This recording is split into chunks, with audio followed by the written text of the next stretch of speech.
Morning everyone. Shrimati Mohardevi Tapadia girls college Jaswantgarh के YouTube channel में आप सभी का बहुत बहुत स्वागत है।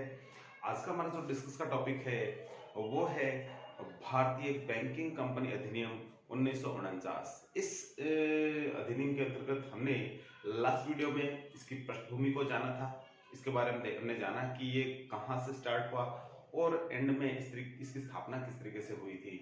और आज हम इसके बारे में जानेंगे कि इस अधिनियम की आवश्यकता क्यों है और इसके उद्देश्य क्या है इस अधिनियम के। तो हम सभी जानते हैं कि 1913 से पूर्व जो बैंकिंग प्रणाली थी उस पर किसी प्रकार का कोई नियंत्रण करने वाली ऐसी कोई संस्था नहीं थी, उस पर किसी प्रकार की वो नियमन करने वाली कोई ऐसी संस्था नहीं थी।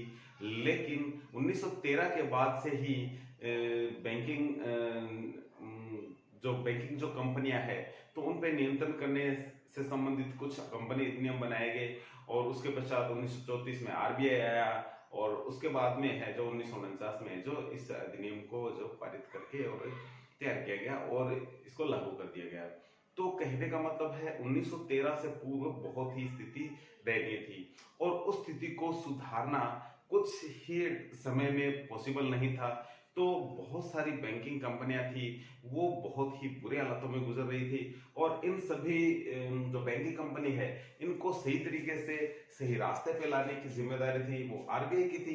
लेकिन आरबीआई अकेला कुछ भी नहीं कर सकता था, क्योंकि उसकी जो लिमिटेशन थी वो उसके अंदर काम कर रहा है और काम कर रहा था। लेकिन आरबीआई को बहुत अधिकार भी थे, ऐसा नहीं है कि बिल्कुल काम नहीं कर रहा था, लेकिन उसको बहुत बड़ी मात्रा में अधिकार थे बैंकिंग जो कंपनी है उनको नियंत्रण में लाने के लिए। लेकिन फिर भी जो बैंकिंग कंपनियां हैं, बैंकिंग कंपनी अधिनियम है जो इसके अंतर्गत जो 1949 जो अधिनियम आने के बाद में है जो आरबीआई को थोड़ा सा इजी काम हो गया है, क्योंकि बहुत सारे जो अधिकार है इसके अंतर्गत आ गए हैं।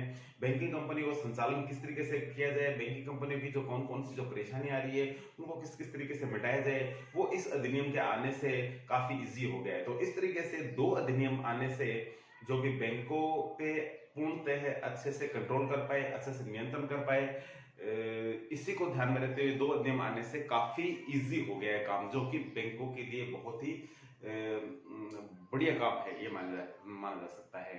तो आज हम बात कर रहे हैं इसके उद्देश्यों की। तो आप बोर्ड पे देख रहे हैं कि हमने इसको सबसे पहले लिख रखा है बोर्ड पे और यहाँ देख रहे हैं सबसे पहला इसका पॉइंट है वो है बैंकों के फेल होने से रोकना। तो इसका जो मुख्य उद्देश्य है इस अधिनियम का वो है भारत में जो बैंक प्रणाली चल रही है, जो बैंक जो स्लो चल रहे हैं, जिनकी ग्रोथ न के बराबर हो रही है, जो एकदम से डूबने के कगार पे है, तो उनको फेल होने से बचाना है। यदि वो बैंक इस तरीके से फेल होते गई तो उसमें जमा करता है, उनकी बड़ी राशियां हैं जो अटकी हुई है, तो इस तरीके से उनको फेल नहीं होने देना है, वो भी एक है जो उद्देश्य है। तो इसका जो मुख्य उद्देश्य यही है कि भारत में जो भी बैंक है या बैंकिंग कंपनी जो काम कर रही है उसको किसी न किसी तरीके से फेल होने से बचाना है। तो बात करें इसके दूसरे बिंदु की जो कि है बैंकिंग का संतुलित विकास करना। तो बैंकिंग सेक्टर है उसका संतुलित तरीके से विकास किस तरीके से किया जाए ये भी इस अधिनियम का है जो मुख्य उद्देश्य है।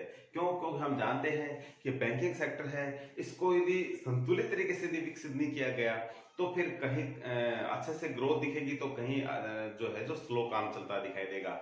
क्योंकि ये जो अधिनियम है किसी एक विशेष क्षेत्र में तो लागू हो नहीं रहा है और ये है जो संपूर्ण भारत में लागू होता है। तो इसलिए ये जिम्मेदारी हो जाती है इस अधिनियम के अनुसार सरकार की कि समस्त जो देश में है जो बैंकिंग सेक्टर है उसको एक साथ एक जैसा ही आगे बढ़ाने का प्रयास किया जाना चाहिए। ये नहीं है कि आप राजस्थान में ज्यादा डेवलप करना चाह रहे हैं बैंकों को, महाराष्ट्र में कम करना चाह रहे हैं। तो कहने मतलब है सभी राज्यों में संपूर्ण देश में एक जैसा है जो डेवलपमेंट है जो बैंकों में देखने को मिल सके। तो ये जो इसके मुख्य चीजें हैं।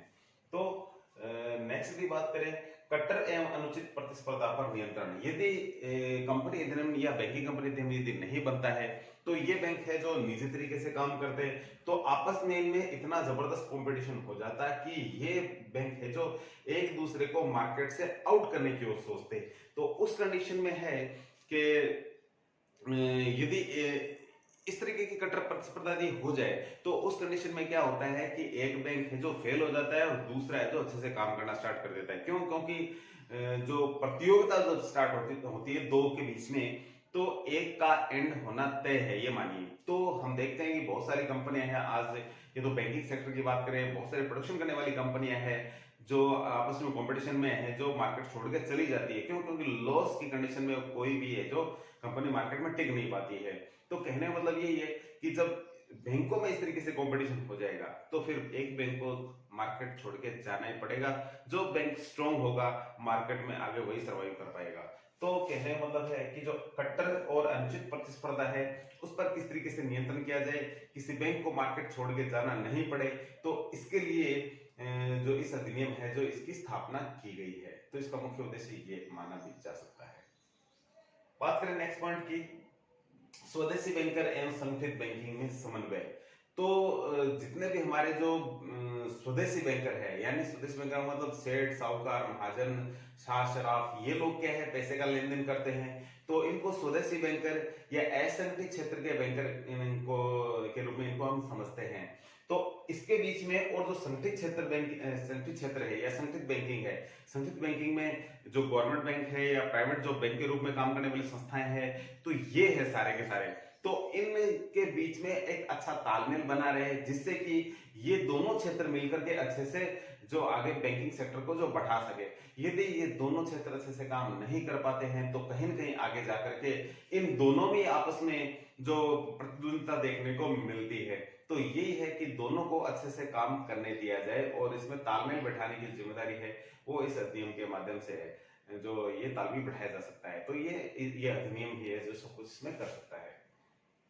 नेक्स्ट यदि बात करें जमाकर्ताओं के हितों की रक्षा, तो हमने बात करी कि प्रत्येक जो बैंक है उसका काम पैसे का लेन देन होता है। यदि जमाकर्ता को ये डर यदि रहता है कि मैं जो बैंक में जो पैसा जमा कर रहा हूँ मेरे को वापस ही नहीं मिलेगा तो मेरे को क्या फायदा होगा, यदि ये सोच जमाकर्ताओं के दिमाग में आ जाए तो फिर है जो कोई भी है जो व्यक्ति है बैंक में नहीं तो कोई पैसा जमा करेगा नहीं खाता खोल ले जाएगा। तो ऐसी कंडीशन को यदि सही करना है तो जो जमा करता है उनके हितों की रक्षा करनी जरूरी होती है, उनको थोड़ा सा कॉन्फिडेंस देना जरूरी होता है। तो इस अधिनियम के माध्यम से वो कॉन्फिडेंस दिया गया जिससे कि जो ग्राहक है उनके अधिकारों की सुरक्षा भी हुई है और उनको ये आश्वासन मिला है कि हमारा पैसा है बैंक से अब डूबेगा नहीं। तो ये अधिनियम है जो इस चीज को थोड़ा सा एक आधार देता है कि जमाकर्ताओं के हितों की रक्षा की जाएगी और जमाकर्ता के जो पैसे हैं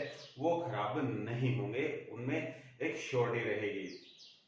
नेक्स्ट यदि बात करें संगठित मुद्रा बाजार का विकास करना, तो मुद्रा बाजार की यदि बात करें तो जो अल्पकालीन लेन देन होते हैं 3 से 6 महीने की अवधि वाले जो पैसे के लेन देन है तो वो सारे सारे मुद्रा बाजार के अंतर्गत सम्मिलित होते हैं। तो संगठित मुद्रा बाजार का विकास करना, संगठित का मतलब है जो बैंकिंग सेक्टर है, ठीक है, उसमें या अन्य जो फाइनेंस कंपनियां हैं वो जो संगठित क्षेत्र के अंतर्गत आती है, तो उनके अंदर है जो मुद्रा बाजार उसको अच्छे से विकसित करना, यानी अल्पकालिक जो लेन देन है वो एक अच्छे तरीके से या स्ट्रॉन्ग लेवल पे है जो उनको आगे बढ़ाया जाए। तो यदि मुद्रा बाजार यदि अच्छे तरीके से काम कर पाएगा तो मार्केट में तरलता की स्थिति बनी रहेगी और पैसे का जो लेन देन है वो भी इजी रहेगा। तो इस तरीके से संगठित मुद्रा बाजार को आगे बढ़ाना भी कहीं ना कहीं इसका उद्देश्य जरूरी है। क्यों? क्योंकि ज्यादातर जो लेन देन है वो 3 से 6 माह के अंतर्गत होते हैं। तो इस प्रकार के लेन देन है वो बहुत बड़ी मात्रा में भी होते हैं। तो इस तरीके से क्योंकि हम जानते हैं कि ज्यादातर जो किसान जो लोन लेते हैं वो लगभग इसी के अंतर्गत आ जाते हैं और जो व्यापारी वर्ग है छोटे मोटे जो लोन लेते हैं वो लगभग इसी के अंतर्गत आते हैं। तो कहने का मतलब है संगठित मुद्रा बाजार है इसको भी तालमेल बैठा करके आगे जो इसको बढ़ाया जाए वो भी एक जिम्मेदारी थी इसकी अधिनियम की। तो इसलिए इसका उद्देश्य ये भी एक बन जाता है। आरबीआई की मौद्रिक एवं साख नीतियों की सफलता, तो आरबीआई है रिजर्व बैंक है, ये मुद्रा के संबंध में जो नीति बनाता है उसको मौद्रिक नीति कहते हैं। और एवं जो साख से संबंधित, ठीक है, या साख का मतलब उधार से होता है, पैसे उधार देना, साख सिंपल सा साख का मतलब होता है। तो साख से संबंधित विभिन्न प्रकार की जो नीतियां बनाता है, मार्केट में कितना पैसा जाना चाहिए कम करना है, तो इनसे संबंधित है जो नीतियां बनाता रहता है। तो इसमें भी जो आरबीआई की ये नियम है, जो अधिनियम है, जो हेल्प करता है। तो जैसा कि हम इसमें लिख रहा है कि आरबीआई की मौद्रिक के अनुसार नीतियों की सफलता, तो मुद्रा के संबंध में और दशाक के संबंध में जो नीतियां बनाई जाती है, कहीं ना कहीं इस अधिनियम के अंतर्गत वो आ ही जाती है। और इस अधिनियम के अंतर्गत आ जाने से उसमें आरबीआई को काफी हेल्प मिलती है। क्यों? क्योंकि जो बैंक दर है, रिवर्स रेपो रेट है, इनके संबंध में जो नीतियां बनाई जाती है, मार्केट में साख की मात्रा बढ़ाना है, घटाना है, ये बहुत सारी ऐसी नीतियां होती है जो कि एक बैंकिंग अधिनियम के अंतर्गत आने के बाद ही थोड़ा सा इसमें इजी काम होता है या इसमें स्ट्रांगली काम होता है। तो इसलिए आरबीआई की कहीं ना कहीं ये सफलता में सहयोग करती है जो नीतियां। तो इस पे नियंत्रण हेतु बैंकिंग जो नियम, इसकी आवश्यकता है। नेक्स्ट यदि बात करें बैंकों के अनुचित विनियोजनों पर नियंत्रण, यदि बैंकों पे किसी प्रकार का कोई नियंत्रण नहीं होगा तो फिर ये जो विनियोग करते हैं वो अनुचित विनियोग भी कर सकते हैं कंपनियों में और में शेयर मार्केट में पैसा, तो इस तरीके से लगा सकते हैं। तो कहने का मतलब है यदि इन पे कुछ नियंत्रण करने वाली एक ऐसी संस्था आ जाए जिससे कि ये सही तरीके से काम कर पाए, तो जरूरी है इस प्रकार के जो फालतू जो विनियोजन यदि बैंक है जो नहीं करे, तो इसके लिए जरूरी है कि ये अधिनियम है इसकी पालना करवाए। तो कहने का मतलब ये है, यदि अधिनियम नहीं होता तो बैंक है जो अपनी मनमर्जी के मालिक थे, जो मर्जी है वो कर सकते थे। लेकिन अधिनियम के आने से जो बैंक है, ठीक है, चाहे सरकारी हो चाहे गैर सरकारी हो, चाहे बैंकिंग कंपनी हो चाहे नॉन बैंकिंग कंपनी हो, फाइनेंस कंपनी हो, उन पर नियंत्रण हो गया है। वो फालतू विनियोजन नहीं कर सकती है। तो उसमें किसी न किसी तरीके से रोक लगा करके या किसी न किसी तरीके से नियंत्रण करके जो ये अधिनियम है, जो ये समस्या मिटाने का प्रयास करता है। तो इस तरीके से देखा जाए तो ये अधिनियम के कुछ उद्देश्य हैं और इन उद्देश्यों की पालना कराना इस जो अधिनियम का जो टारगेट भी ये मानिए। तो आज की वीडियो में इतना ही, मिलते हैं नेक्स्ट वीडियो में, तब तक के लिए धन्यवाद। अपने वीडियो को लाइक कीजिए, शेयर कीजिए, यदि चैनल को सब्सक्राइब नहीं किया है तो वो भी जरूर कीजिए।